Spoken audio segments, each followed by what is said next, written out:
Dadasaheb Phalke award గ్రహీత, నటుడు మరియు నిర్మాత అయిన అక్కినేని నాగేశ్వరరావు గారు గుడివాడలో పుట్టి పెరిగారు. వీరు తెలుగు సినీ ఇండస్ట్రీలోకి వచ్చి ప్రముఖ అగ్ర నటుడిలో ఒకరిగా ఎదిగారు. ఎన్టీఆర్, ఏఎన్నార్ అంటే అప్పట్లో ప్రజాభిమానం ఎక్కువ. వీరు అన్నపూర్ణమ్మ గారిని వివాహం చేసుకున్నారు. మెడ్రాస్లో ఉన్న అప్పటి తెలుగు పరిశ్రమ ఆ తర్వాత హైదరాబాద్కు మారటంలో ప్రముఖ పాత్ర పోషించారు నటుడు అక్కినేని. అన్నపూర్ణ స్టూడియోస్ నిర్మించి హైదరాబాద్లో పలు సినిమాలను నిర్మించారు. అన్నపూర్ణ పిక్చర్స్, అన్నపూర్ణ బ్యానర్ మీద ఎన్నో సినిమాలను నిర్మించారు. వీరికి గాను 2 అబ్బాయిలు, 3 అమ్మాయిలు.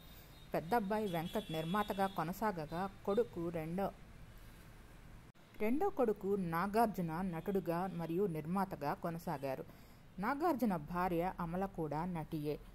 నాగేశ్వరరావు గారి మనవళ్ళు అయిన సుమంత్, సుశాంత్, నాగచైతన్య, అఖిల్ కూడా నటులుగా తెలుగు సినీ రంగంలోకి 3వ తరం వారసులుగా అడుగుపెట్టారు. వీరి మనవరాలు అయిన సుప్రియ కూడా తెలుగు సినీ రంగంలో పరిచయమయ్యారు. అక్కడ అమ్మాయి ఇక్కడ అబ్బాయి సినిమాలో పవన్ కళ్యాణ్ పక్కన తొలిసారి హీరోయిన్గా నటించారు. సుమంత్ ప్రేమ కథ సినిమాతో, సుశాంత్ కరెంట్ సినిమాతో, నాగచైతన్య ఏ మాయ చేసావే సినిమాతో, అఖిల్ హలో సినిమాతో సినీ రంగంలోకి అడుగుపెట్టారు. మహానటి సావిత్రి గారు వీరి బ్యానర్లో ఎక్కువ సినిమాల్లో నటించారు. వీరి గౌరవార్థం మన భారత ప్రభుత్వం స్టాంపును ప్రచురించారు.